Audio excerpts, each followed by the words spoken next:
Saudações, tribo de luz! Sejam muito bem-vindos ao nosso canal. Hoje eu estou aqui no último episódio dessa saga Em Busca do Sagrado, onde eu contei para vocês toda a minha trajetória até finalmente encontrar o meu caminho espiritual. Mas será que o meu caminho espiritual estava na Umbanda?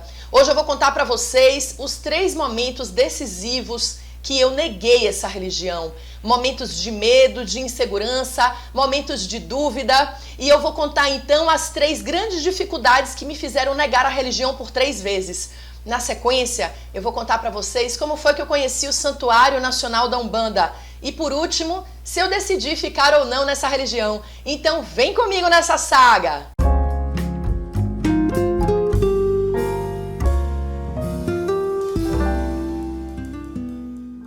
Veja como são as ironias da vida.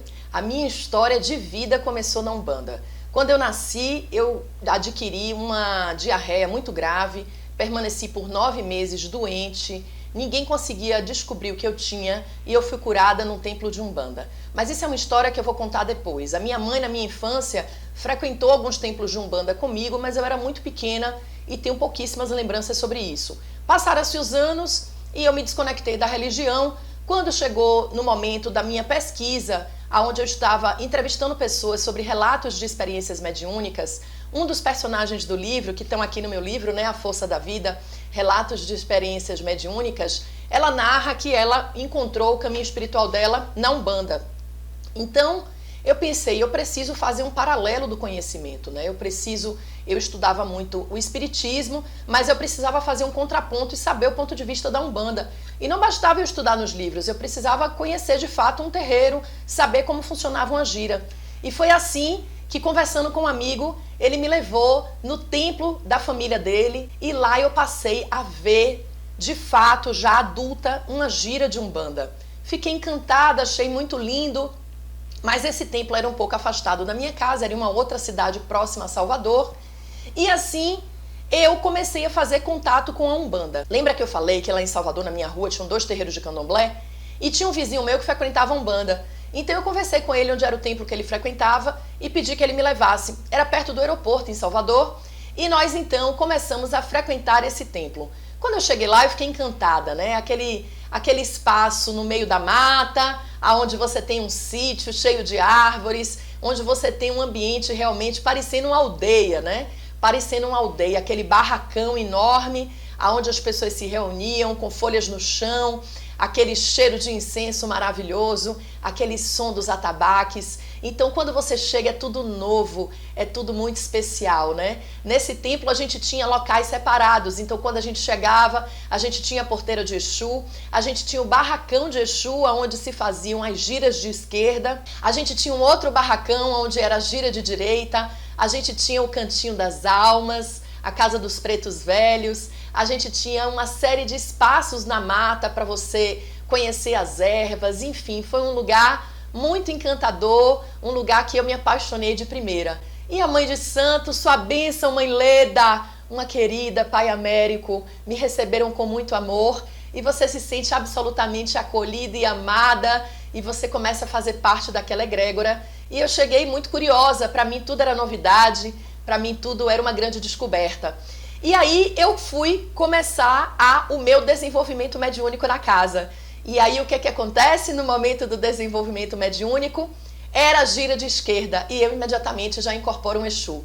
Mas eu não tinha a mínima noção de quem era Exu. Depois a gente vai falar no canal aqui sobre Exu e tem muitas outras coisas bacanas que eu vou estar trazendo aqui no canal. Aliás, se você ainda não é inscrito, toca esse sininho aqui para se inscrever e também dá um joinha e compartilha com seus amigos, porque essa série acaba hoje, mas a gente tem ainda muitos episódios e muitas outras séries que ainda virão para o canal, além do curso Equilíbrio Mediúnico, que acontece toda terça-feira, 19 horas aqui no canal, tá certo? Então se inscreve para não perder nada. Então, eu finalmente vou para a gira de Exu. O meu desconhecimento era tão grande que quando eu incorporei, eu fiquei apavorada. Quando eu vi aquele monte de Exu chegando, fazendo barulho, fumando, bebendo, né? Os Exus têm um trejeito muito especial quando eles incorporam, muitos dão gargalhadas e fazem barulho e fumam cigarro, né? Aquela coisa toda. Então eu fiquei bastante assustada com aquele movimento todo. Mas o meu susto maior foi quando eu incorporei uma entidade e essa entidade falou para mim no final, caveira. Quando ele falou caveira, eu não sabia o que era, eu fiquei apavorada. Aí eu virei pro pai de santo e falei, Pai Américo, me ajude. Eu estou apavorada, eu acho que alguém vai morrer. Porque o espírito, antes de sair de mim, ele falou caveira. O que isso quer dizer? Será que alguém vai morrer? E Pai Américo riu e disse, não, ninguém vai morrer não, né? Mas também não me contou que era o nome do Exu. Mas Exu Caveira já chegou dando nome. E assim, eu fiquei muito assustada, né? Muito aterrorizada, mas continuei entendendo que ali era uma descoberta, que eram aprendizados que eu tinha que passar para compreender todo aquele processo. E assim eu comecei a frequentar o templo e semanalmente eu estava lá fazendo todas as atividades, até que chegou um determinado momento que eles disseram que eu tinha que fazer o Bori. Que era uma espécie de iniciação, que eu precisava equilibrar as energias na minha coroa, né? No meu ori, na minha cabeça, e que por isso eu tinha que dar um Bori. Àquela altura do campeonato eu não tinha a mínima ideia do que era isso, eu não sabia para que servia, e eu fiquei muito insegura, né? Existem muitas umbandas que não fazem isso. Lá, como é umbanda cruzada, umbanda um pouco de giro, a gente tem alguns rituais que se assemelham com o candomblé, como o Bori. Já aqui em São Paulo, as umbandas, a grande maioria não dá Bori, né? Bori é uma iniciação, um processo de equilíbrio da sua coroa, onde você coloca uma oferenda de frutas na sua cabeça. Eu não entendi o que era isso. E eu fiquei com muito medo, muito insegura. E a essa altura do campeonato eu já frequentava o templo há bastante tempo, né? Alguns meses. Mas eu fiquei com medo, eu fiquei apavorada, eu não sabia o que fazer e o meu coração travou. O meu coração travou de um jeito que eu simplesmente não conseguia decidir se eu ia fazer ou não um Bori. E aí eu confesso que aquela época da minha vida as coisas estavam muito difíceis. Tava tudo dando para trás, sabe aquela história de quanto mais você reza, a assombração me aparece, né?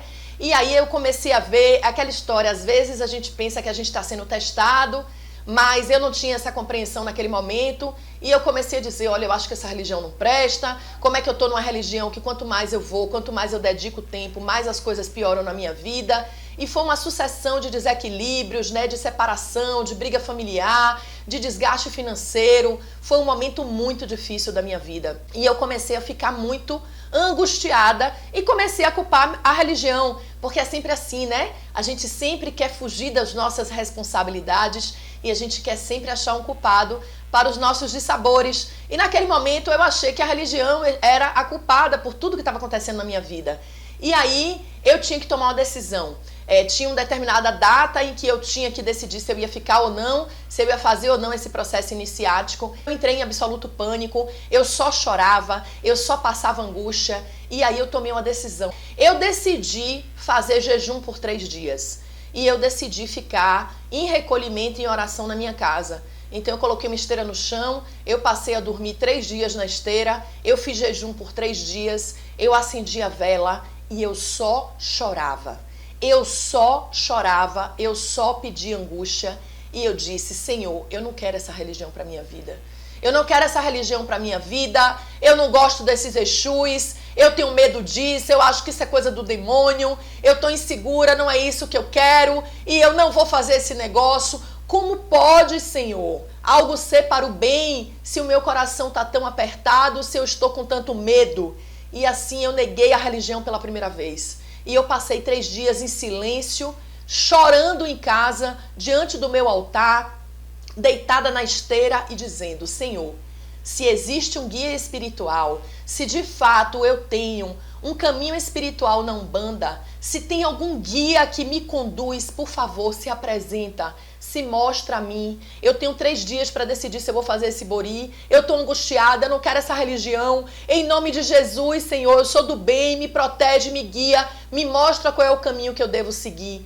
E nessa angústia e nessa resposta de 3 dias, no sábado, eu acordei com o primeiro sinal. Eu amanheci e meu coração disse assim, não vá para o templo fazer o seu Bori. Procure a primeira tenda de Umbanda que você tinha ido, que esse pai de santo de lá vai te dar uma orientação.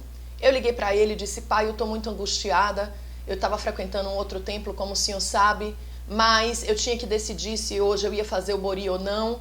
Eu decidi que eu não quero ir, eu preciso muito conversar com o senhor pode me atender? E ele disse, filha, hoje tem gira na minha casa.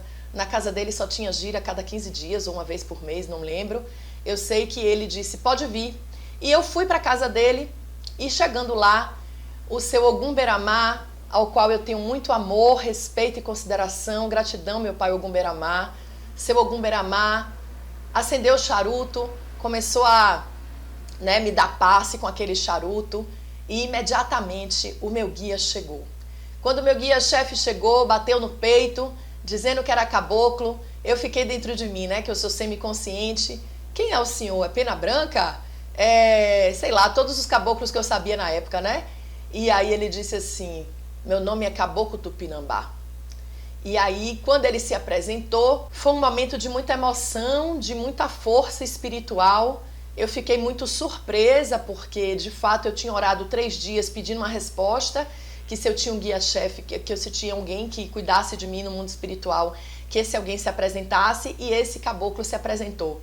Mas o meu desconhecimento da Umbanda era muito grande, Apesar de eu ter frequentado templos quando eu era pequenininha, eu não me lembrava. Eu não tinha nenhum conhecimento do nome das entidades, de como elas trabalhavam. E aí, quando eu desincorporei, eu perguntei ao pai da casa, ô pai, quem é esse negócio de Tupinambá? Existe algum caboclo com esse nome? E ele disse, existe sim. Sorriu, E aí, seu caboclo Tupinambá pediu para trabalhar lá. Seu Tupinambá tinha uma linha de trabalho diferenciada, que ele tinha muita gratidão por todo o trabalho que eu tinha feito no outro terreiro, mas que ele pedia seu Ogum Beramá para trabalhar naquele templo, porque tinha uma linha de trabalho mais parecida com ele que ele precisava trabalhar. E seu Ogum Beramá aceitou que ele trabalhasse na casa, e eu então fui obrigada a mudar de terreiro, E eu fui obrigada a mudar de terreiro de uma forma assim inédita, porque teoricamente eu não tinha nenhum problema no outro terreiro e tenho muito amor até hoje pelos pais de lá, Mãe Leda e Pai Américo, gratidão, sua bênção meu pai, sua bênção minha mãe, e gratidão e muito amor por tudo que eu aprendi com vocês. Eu então procuro Mãe Leda chorando, desesperada, e digo, mãe, conto tudo para ela que aconteceu. E digo, mãe, o que eu faço agora? Eu não estou pretendendo sair do terreiro da senhora, eu só não queria fazer o bori. Eu estava com medo de fazer o bori, eu estava insegura de fazer o bori. Mas seu Tupinambá disse que eu tenho que sair daqui, tenho que ir para lá. O que eu faço? E Mãe Leda, com muito amor e acolhimento, disse para mim, filha, confie nos seus guias, eles sabem o que é melhor para você. Siga e vá em paz, sabendo que essa casa vai estar sempre aberta para te receber quando você quiser voltar. Então, gratidão, minha mãe. Um beijo muito grande para a senhora, onde a senhora estiver, e Pai Américo, e Cristina, e todas as pessoas que me acolheram com muito amor nesse templo. E assim eu saio chorando, porque eu estava insegura de fazer o bori, eu não queria fazer o bori, mas eu não queria ir embora da casa, Mas seu Tupinambá mandou eu ir para essa outra casa. E eu então saio chorosa, mas entendendo que eu deveria seguir aquilo que o meu guia tinha se apresentado e tinha mandado eu ir para essa outra casa. Beleza. E aí eu comecei a fazer parte, dessa outra casa, e aprender com seu Ogum Beramá e com todas as entidades que lá trabalham. E aí o que aconteceu? Passado um tempo, eu tive algumas divergências internas e, infelizmente, não deu para continuar. Houve um convite realmente de que eu tinha que me afastar da casa, porque eu questionei algumas questões nessa casa e eu descobri que geralmente os questionamentos eles não são bem-vindos, Normalmente, em todas as religiões, quando você questiona a autoridade, quando você questiona os procedimentos, aí vem sempre aquela questão, os incomodados que se retirem. Então, como eu discordava de alguns procedimentos da casa, eu comecei a ver algumas coisas que eu passei a não gostar, eu fui questionar, o meu questionamento não foi bem recebido e, infelizmente, eu fui convidada realmente a me afastar da casa e eu saí arrasada, eu saí sem saber o que fazer. E eu disse, e agora, meu pai Tupinambá? O senhor mandou eu ir para essa casa. Eu vi um monte de coisa que eu não concordei nessa casa. Fui questionar, o questionamento não foi bem-vindo. E agora eu tô sem casa, o que é que eu faço? E aí eu fiquei arrasada, eu fiquei decepcionada. E aí eu me questionei, que guia é esse que eu tenho, que me traz para um local, que me tira do local onde eu estava bem, E me traz para um local e que esse local eu não sou bem aceita e eu simplesmente fico sem casa. E nesse momento eu neguei a Umbanda pela segunda vez. Eu disse definitivamente, essa religião não presta, essa religião é muito confusa, isso não é pra mim, eu não quero. Agora tem uma coisa muito interessante, antes de eu sair desse templo, esse pai de santo, ele me levou a conhecer a mãe de santo dele, porque quando eu perguntei pra ele se existia algum caboclo chamado Tupinambá, ele disse assim, eu vou te mostrar, existe sim. E ele me convidou para conhecer a casa da mãe de santo dele. E quando eu cheguei lá, tinha tudo escrito bem bonito assim, Salve Tupinambá. Eu tomei um choque, já entrei chorando e falei, por que tá dizendo Salve Tupinambá? Ele disse, porque Tupinambá é o guia-chefe da minha mãe. E assim eu conheço Tia Preta, ao qual eu tenho muito amor, né, e saudade. Tia Preta, infelizmente, já está no céu, já partiu para o Orum. E Tia Preta, então, me acolhe com muito amor e eu fico apaixonada por aquela velhinha. Mas, enfim, foi um momento pontual aonde eu saio de lá e continuei, né, nesse templo que terminou eu tendo que me afastar. Então, assim, muito decepcionada, eu digo, essa religião é confusa, essa religião não presta, é uma coisa que me angustia muito, eu não quero mais e nego essa religião. Volto para casa, fico arrasada, sem saber o que fazer, sem saber por onde começar. E aí, seu Tupinambá pede para eu fundar um grupo de estudo na minha casa. Eu começo a fazer estudo sistemático da Umbanda com algumas pessoas, mas eu me sentia insegura, eu queria orientação de alguém mais velho, eu queria que alguém pudesse realmente me mentorar, né? Me orientar por onde seguir, o que estudar. E aí me veio um insight de ir na casa de Tia Preta. É uma senhora, eu vou lá conversar com ela para ver se ela me dá algumas instruções. Então eu chego em Tia Preta, chorosa, contando tudo o que tinha acontecido no primeiro terreiro, que eu, né, não tinha feito bori, no segundo terreiro, que eu tinha sido convidada a me retirar e que eu estava muito angustiada com tudo aquilo. E se ela podia me acolher, se ela podia me dar alguma orientação. E Tia Preta disse, minha filha, você é muito bem-vinda na minha casa. Você pode vir quando você quiser, vai ter gira dia tal. E eu aí me animo e disse, nossa, finalmente então eu encontro agora uma casa que é coordenada por seu Tupinambá, vai ver que eu tenho que ficar nessa casa, né? E começo a frequentar a casa de Tia Preta.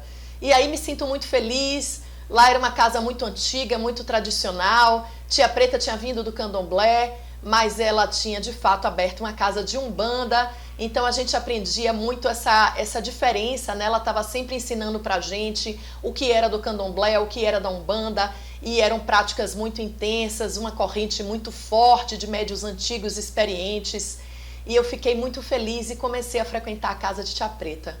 Aí vem a terceira coisa, meus amigos, que vocês não vão acreditar, que me fazem eu de fato negar a religião pela terceira vez. Quando eu estou em casa, eu tenho um sonho, eu sempre tive sonhos premonitórios, eu conto aqui, né, nos vídeos anteriores. Se você não está acompanhando essa série, eu vou colocar aqui embaixo, na descrição do vídeo, o link para os vídeos anteriores e também a playlist do curso Equilíbrio Mediúnico, onde eu conto que eu sou médium de premonição e que eu tenho muitos sonhos premonitórios, né? Eu tive 3 sonhos. Primeiro eu sonhei que Tia Preta estava doente, fortemente doente. Depois eu sonhei que Tia Preta morria e depois eu sonhei o enterro de Tia Preta, né? Inclusive eu sonhei exatamente como aconteceu, a vala onde foi enterrada, tudo direitinho. E aí eu fico desesperada, ligo pro templo e aí eu descubro que Tia Preta tinha tido um problema grave de saúde e tinha se hospitalizado. E aí eu fico arrasada e digo, meu Deus, eu sonhei que Tia Preta ia morrer, o que é que eu faço? E aí um dia eu estava passando na frente do hospital onde Tia Preta estava internada. Uma coisa disse assim para mim, desce e vá agora visitar Tia Preta. E aí eu desci e fui pro hospital sem avisar ninguém. Quando eu cheguei no hospital, eu descubro que Tia Preta tinha acabado de morrer. O corpo ainda estava quente, tinha acabado de chegar a notícia de que ela tinha falecido, né? Eu fico arrasada, desesperada, imagine o meu desespero.